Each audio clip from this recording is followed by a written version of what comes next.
Today we're going to be talking about how to write a comic book script.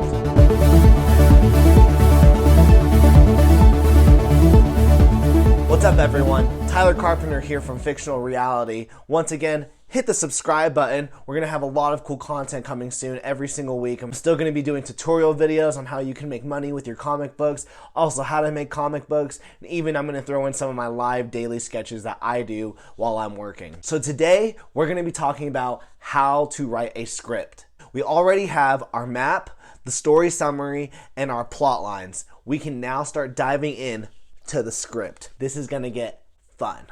Before you write your script, you need to first pick which program you're going to use to write it in. You can either use Google Docs, Microsoft Word, Celtex, Final Draft. There's a whole bunch of programs there available for you to use to write your script in. I personally use Celtex. I think it's just really clean. I like the format of it. My artists that I've hired have never complained about it, so I like it personally, and that's what we're going to be using today. When writing a script, it's important to know your relationship with your artist. That is key. Does your artist understand your story? Does your artist understand what you want to do? Does your artist trust you? Do you trust your artist? That's a really big thing. For my comic book Demons, this is issue number 8. The script that I send Travis is super chill. Like, you would be surprised. We've been doing this for such a long time that he knows the characters just as well as I do. If you look at the script that I sent him in the very first issue, I was very meticulous. I'd be like, page 1, panel 1. You see from this angle, there's a tree, there's an owl, you see all of this stuff.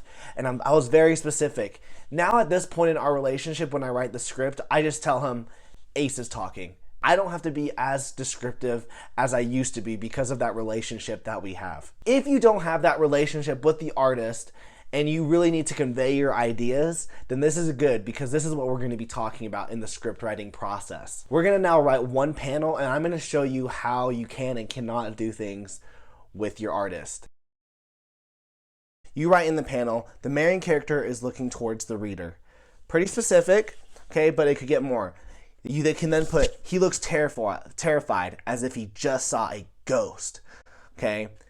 That is still up to the artist's interpretation, okay? You can then write, make sure that it looks like his eyes are wide and scared, okay? So then you'll have the artist draw it. The key thing is, remember, when you're writing the script, you need to keep in mind the artist and the letterer. You need to make space for the art and also for the dialogue. You don't want them to mesh poorly. So now your artist has drawn him. Sorry, I just doodled real quick. Your artist has drawn him. His eyes are scared. He has the dialogue. But you were thinking, hey, I wanted him on the right side of the panel. Well, you didn't state that in the script. You need to be specific. So now we're going to put it in the script, okay? And now your artist can adjust and put him in. But now you're thinking, wait, background. There's no background. I wanted a background. He should be behind a window. Why didn't the artist draw that? Once again, the artist had no idea. He has no idea what's going on in your brain. You need to set the scene of what's going on in your script. The more details you can give, the better the artist can portray them. If you trust the artist like I do, you won't have any problems with being this descriptive, but there are sometimes key moments where you need to be super descriptive with your artist so they know exactly what you're thinking. I'm currently working on a story with an awesome writer. His name is Todd Black, and he has given me permission to show you his script, and I'm going to show you my layouts to show just how we were able to get things done, okay? I don't know how Todd Black does all of his scripts. This is the first time I've done it with him, but from what I can see, I like it. Todd Black uses Microsoft Word for his scripts. Todd Black uses Microsoft Word for his scripts. I've never worked with him before this project, but already I can tell you that his scripts are pretty crisp clean. So the comic is called Fly. And already right here, I like what he's done.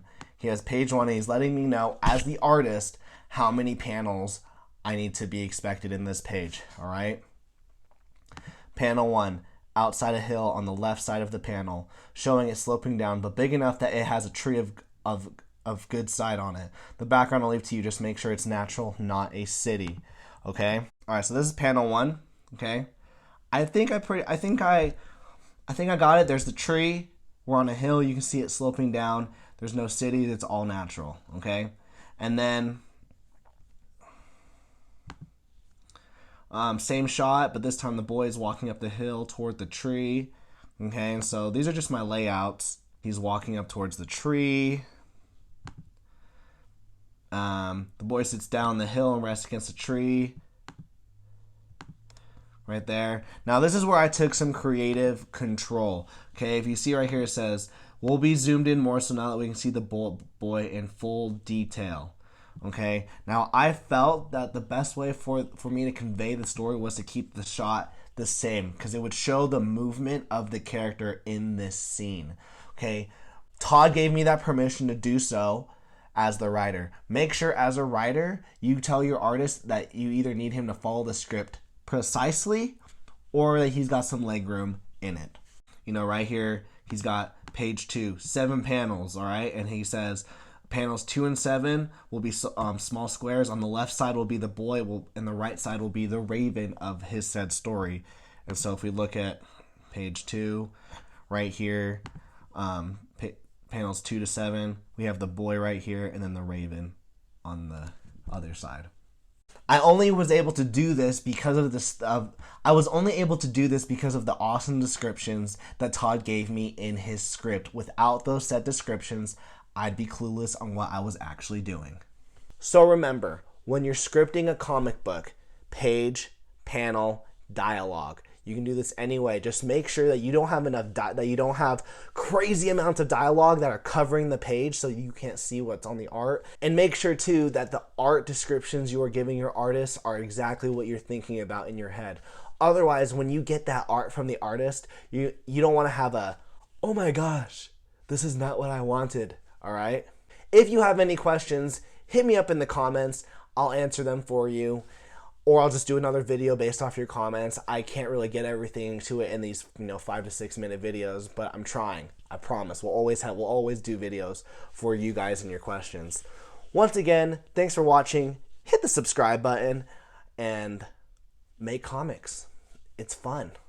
In the next episode, we're going to be talking about getting into the art of the comic book. That's becoming a penciler. And guys, I am more of a writer than an artist, but I was able to practice and practice and practice, and soon started to sell myself as an artist so I could start making money for my own writing projects. And you can do the same thing. I'm here to show you. So, thanks for watching.